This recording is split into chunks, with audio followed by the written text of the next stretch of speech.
নমস্কার। কৈতন বিদ্যালয়ের পক্ষ থেকে সকলকে আন্তরিক প্রীতি ও শুভেচ্ছা। ধর্মনিরপেক্ষ ভারতবর্ষে ক্রমাগত ধর্মীয় ভেদাভেদ ও হিংসা বেড়েই চলেছে।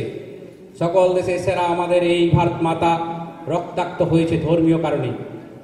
আজকের এই রক্তক্ষয়ী ভাইয়ে সংগ্রামরত ভারতবাসীদের কাছে অত্যন্ত প্রয়োজন সেই অহিংস নেতা মহাত্মা গান্ধী ও তার আদর্শকে পাথেয় করে কৈথন উচ্চ বিদ্যালয়ের ছাত্রছাত্রীদের এই ক্ষুদ্র প্রয়াস। নাটিকা অহিংসার পূজারী গান্ধীজি, রচনা উৎপল রায়, নির্দেশনা বিপত্তন মাঝি ও উৎপল রায়, গান্ধীজির অভিনয়ে ইবাদুল্লাহ, ঈশা খাঁ অভিজিৎ, ভজহরি পিঙ্কু সাহা, মটকুলভ চন্দন দাস, অ্যান্টনি অঙ্কিত সাহা।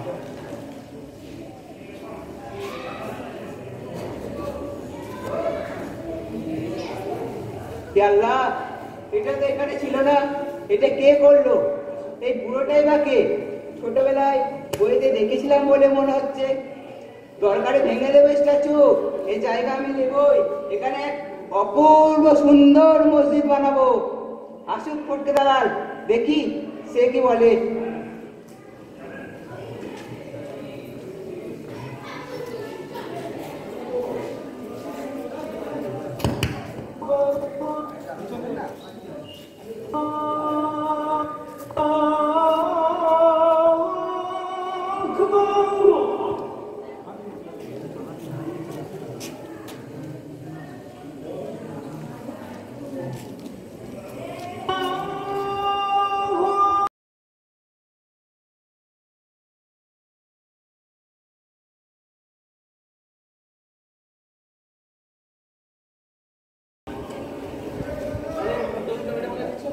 আপনাকেই দেবো। তাহলে তর্করতন বাবু, আপনি এই জমিটি নেবেন বলছে, তা দামটা মনে আছে তো? হ্যাঁ ফটকে বাবু, বঞ্চিত হিন্দু সংস্থার পক্ষ থেকে এই জমি আমি নেব। ও টাকা নিয়ে চিন্তা করবেন না, এখানে সুন্দর একটা মন্দির বানাবো আমরা। ইনি আবার কে ফটকে বাবু? ওহো, আপনিও এসে গেছেন দেখছি। বাহ বাহ, উনি ইসলামিক চার্চের সম্পাদক ইসান খান, বড় ব্যবসায়ী। তিনিও তো এই জমির একজন খরিদ্দার। একজন খরিদ্দার নয়, বলুন এই জমির একমাত্র খরিদ্দার। আমরা ইসলামিক ট্রাস্টের পক্ষ থেকে এখানে এক অপূর্ব সুন্দর মসজিদ বানাবো। এই জায়গা আমি কিনবো, যত দাম লাগে লাগুক। মানে এই জমি আমি নেব, বঞ্চিত হিন্দু সংস্থার পক্ষ থেকে হিন্দুস্থানের জমি কি হিন্দুরাই নেবে, তাই না? ফটকে বাবু, আপনি শুধু কত দাম নেবেন সেটা বলুন। বাহ বাহ, ভাগগুলো খেয়াল। ফটকে দাঁড়িয়ে প্রতি খুব খুশি মনে হচ্ছে। এই সুযোগে দামটা আমি 4 গুণ বাড়িয়ে নেব। ও গড, হিন্দুর টাকা আছে, মুসলমানের ভি টাকা আছে। ওরা ভাবছে খ্রিস্টান অ্যান্টনির কোনো টাকা নেই। গড, তুমি ওদের বলে দাও যে এই জমির ভবিষ্যতের মালিক আমি এই জমি নিব। এখানে তোমার গির্জা ভি তৈরি করে দিব। লেকিন এখানে এই বুদ্ধা গান্ধীর স্ট্যাচু এলো কিভাবে? বুঝেছি, এ সময় ফটকে দালালের কারসাজি। মুসলমানকে জায়গা দেবে না বলে হিন্দু আর খ্রিস্টানের সঙ্গে হাত মিলিয়ে এখানে স্ট্যাচু তৈরি করেছে। ভেঙে দেবে স্ট্যাচু, এই জায়গা আমি নেবই। না না, বিশ্বাস করুন আপনারা, কাল সন্ধ্যে পর্যন্ত এই জমিতে কিছুই ছিল না। এটা এখানে কি করে এলো? ঠিক আছে ঠিক আছে, আপনার এই জমি নিয়ে কোনো অসুবিধা নেই, আমি ভেঙে ফেলে দেবো। না না, বুড়ো মানুষের মূর্তিটা থাক, এখানে মন্দিরের মূল প্রবেশ পথটা করবো, বেশ ভালোই মানাবে দেখছি। ও গড, এই ফুলি সিন্ধুটাকে কি করে বাঁচাবো যে গির্জা তুমি ছাড়া কেউ থাকতে পারে না? চুপ করো ভাবে, এখানে আল্লাহ থাকবে, মসজিদ হবে। না না, এখানে মন্দির হবে। আমার প্রাণ থাকতে আমি এখানে মসজিদ বা গির্জা হতে দেবো না। তবে হয়ে যাক পয়সাটা, এই জমি কার? আল্লাহ ভগবান। আজি সব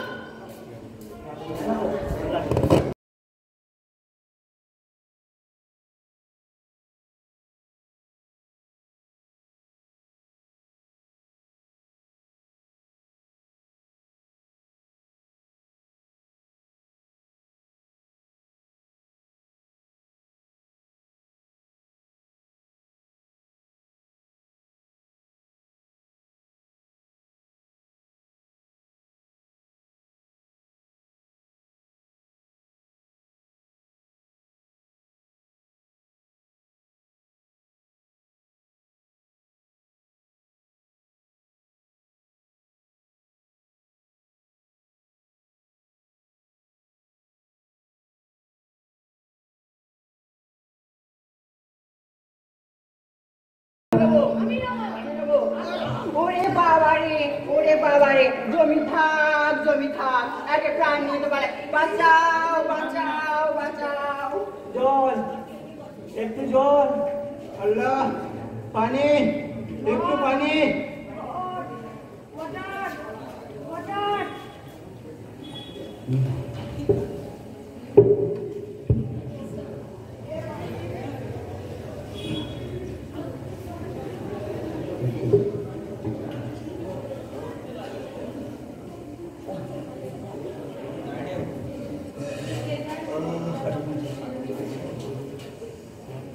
আপনি কে?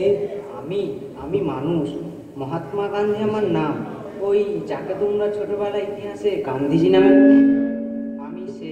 আর এই যে এতদিন ধরে মারামারি করে পড়ে থেকে তোমরা গড, আল্লাহ বা ভগবানের কাছে জল চাইছিলে, তারা কেউ কি তোমাদের ডাকে সাড়া দিলেন? না, তোমরা ভুল বলছো। তেনারা সবাই তোমাদের ডাকে সাড়া দিয়েছেন, কারণ তেনারা সবাই আমাদের মতো মানুষের শরীরে বাস করেন। তেনারা গড বলো, আল্লাহ বলো, ভগবান বলো, সবাই একই। তাই তো এই পানীয় মুখে দিয়ে তোমরা তোমাদের জীবন ফিরে পেলে।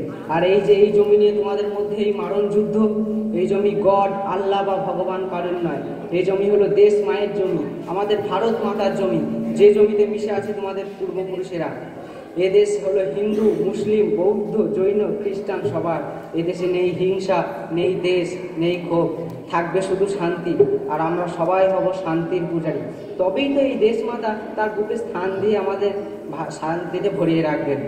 আমরা সকলেই ভাই, তাই ভাইয়ের রক্ত কেউ না চায়। যাও তোমরা সব বাড়ি ফিরে যাও। আমি আঁকড়ে রাখবো তোমাদের এই মাটি, এই জমি, এই দেশ মাকে। ছড়িয়ে দেবো অহিংসার বাণী, শান্তির পূজা।